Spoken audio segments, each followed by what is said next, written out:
Picture this. I am in college at a party and I'm talking to three of my female friends. This guy walks past and they get all activated. And I'm like, what's the deal? What is it about this guy? And they said, oh, he has power. I had no idea what they meant. So I'm like, what does that mean? He has power. He's like a 20-year-old like the rest of us. They couldn't really explain it, but they had this reaction. So I asked, well, do I have power? And they all burst out laughing. I wasn't upset, but I was confused because this was saying something about how people saw me that I didn't get. I knew I was warm, I was kind, I was social, I was authentic. I thought I had a lot to offer, but something about me, it wasn't being seen.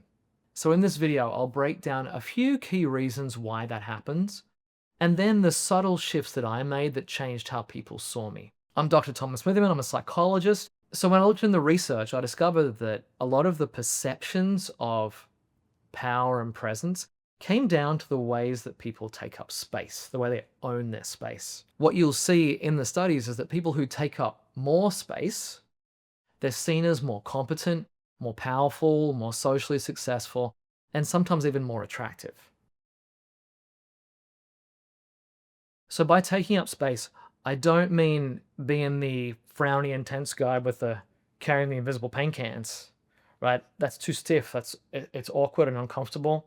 Instead, what the studies find is it's more subtle and natural than that. I'll even describe it to people sometimes as kind of like meditation posture. Like when I lead people through meditations in my sessions, I'll tell them upright, open, but relaxed. Like maybe we gesture, there's warm smiles. Our heads are like level, they're upright. Having discovered this concept in the research, I realize I do feel most comfortable when I'm in sort of more of a collapsed posture. Like even if I'm feeling happy, I'm connected, I'm having a good time, I'm socializing, being a little collapsed feels better to me. I was kind of annoyed because like why would me taking up more or less space really matter? Let me show you where this comes from. Think back to when you were a kid in like 5th grade at school. If you're thinking, hey, I'm currently a kid in school, then you have made a very wrong turn somewhere and you're probably very, very bored. For the rest of us though, let's cast our minds back. Imagine you're sitting there in class and the teacher's asked a question and is looking around the class for someone to call on. If you don't know the answer, what are you going to do? Right? You look down. You like close off. You do not want to be seen. You do not want to be noticed. What if instead you do know the answer? Well, what do? You make yourself bigger. Your head's up. You're looking around. You're trying to make eye contact. You want to be noticed because you have something to say. You have something to offer. Everyone still has that connection on a deeper level. If you take up space, you must believe you have something to contribute. If you shrink, then you are telling me you don't think you have something to offer. This is not rational processing. It's a heuristic.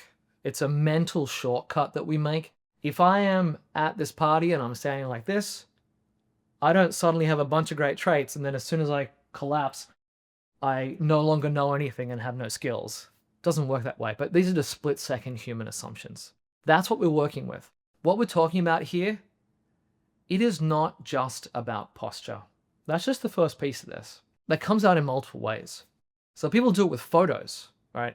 People are assumed to be more competent, more intelligent, more assertive when a picture is cropped in to show more face and less body.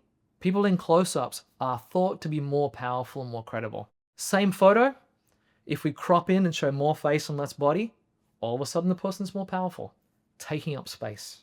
People, believe it or not, also do this with the size that you write your name. I was at a writer's workshop a few years ago. I was writing my book, Dating Without Fear. The guy who was leading the workshop said that I had written my name too small on my name tag, that I hadn't taken up all of the space possible with my name, and that because of that, he knew that I was not confident about my ability to write the book, which is absolutely nonsense, right? This shows up, believe it or not, in research. People will make assumptions about people's importance or power based on the size of their signature.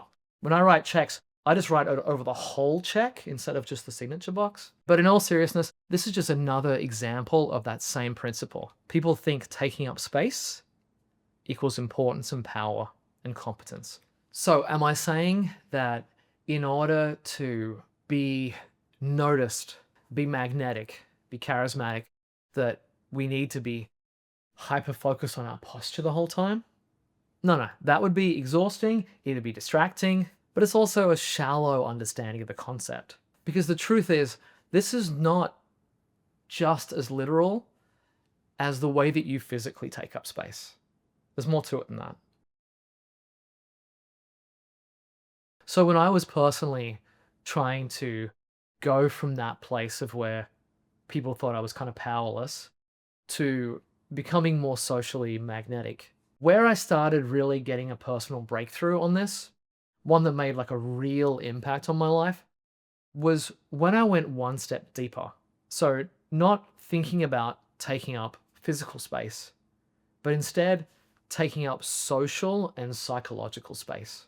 I want to share with you the model that I came up with that helps me nowadays quickly and easily take up psychological space and garner attention when I need it. Let's just acknowledge that if you're watching this, you are probably a lifelong learner like I am, which is why I'm happy that today's video is sponsored by Brilliant. Brilliant helps you develop understanding in maths, data analysis, programming and science through visual hands-on problem solving with instant feedback.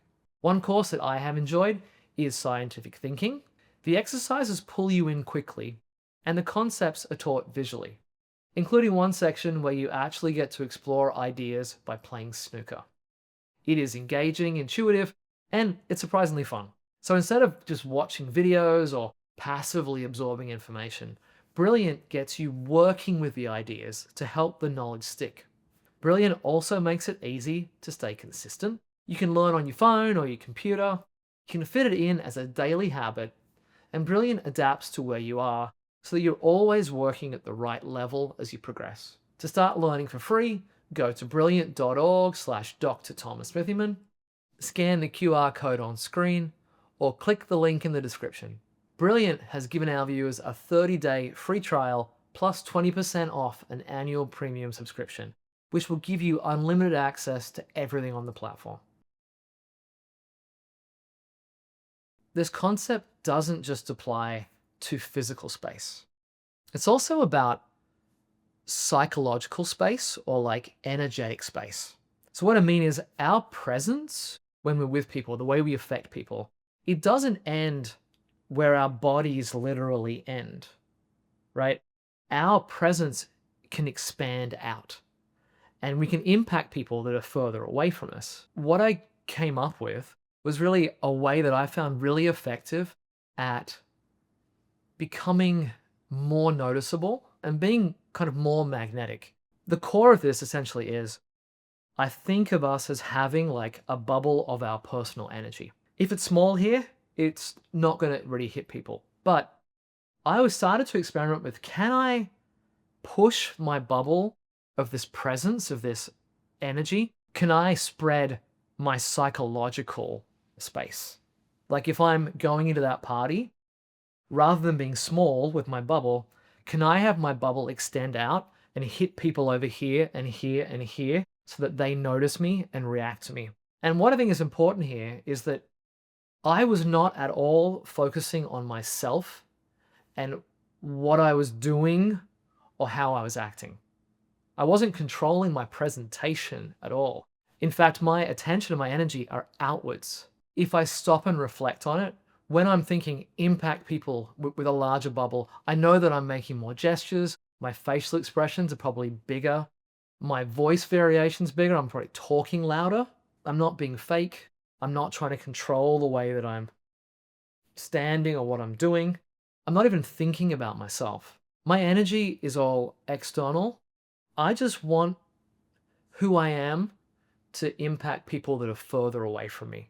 And then all those changes just happen automatically. To be clear, I don't mean like anything mystical here. I don't like we have auras and the secret and all that. I just mean like if I was to tell you, hey, you need to get the attention of that person who's like way over there, you wouldn't be fake, right? What you would automatically do is probably get louder and maybe wave your arms around. You would automatically do things to impact the person that's further away from you. I'm in a party, I'm having fun, I'm enjoying myself, and I want my warm energy bubble to bump into more people so that they could feel it. It's taking up social and psychological space, and people notice that too. And it makes you more magnetic. Sometimes, like as I was figuring this out, I would work on this as I walk down the street. So I'd think like, as I'm walking down the street, how small is my bubble feeling right now? And what happens if I expand it to take up the entire sidewalk? So I'm walking with this energy bubble out. Does it impact people? What's important here, right, is I'm not saying you don't do this all the time, right? This is a choice that you make in what you want to communicate and when. How much of you do we want to keep in? And how much of you do we want to spread out to be seen by everybody? So if I am on the subway, let me tell you, my bubble is small. I do not exist, I am invisible, but if I am making a speech somewhere, that bubble is taking up the entire room. It's going to impact everybody because that is what I want to communicate then. That is the impact that I want to have on people. If I'm talking one-on-one, I collapse it back down to just me being my normal self. When I'm recording these videos, you will notice I am collapsed basically the whole time. I'm only trying to project basically 3 feet to you, right? We're talking one-on-one. I don't feel the need to be projecting this to the back of the theater is getting at. I don't need to do that. But there are times where I have to impact more strongly, or I have to signal that I have something to contribute. So this idea of expanding psychological space was a much better fit for me than having to be aware of being big in my body or being aware of my posture. Because I do like doing this, it's just who I am. So at this stage in my life, people no longer really overlook me.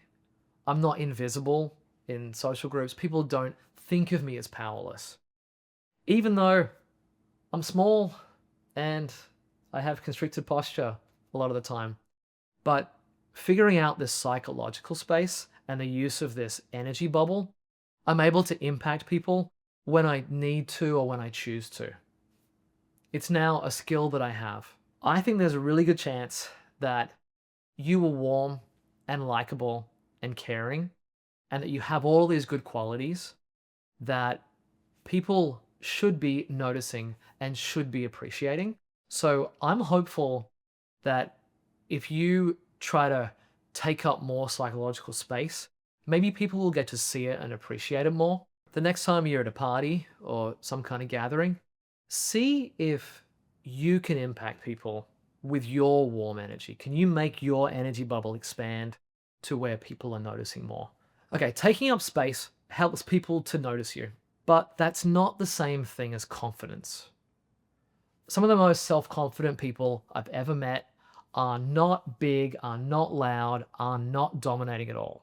So in the next video, I'm going to break down what self-confidence actually means psychologically and how to embody it in a way that feels authentic.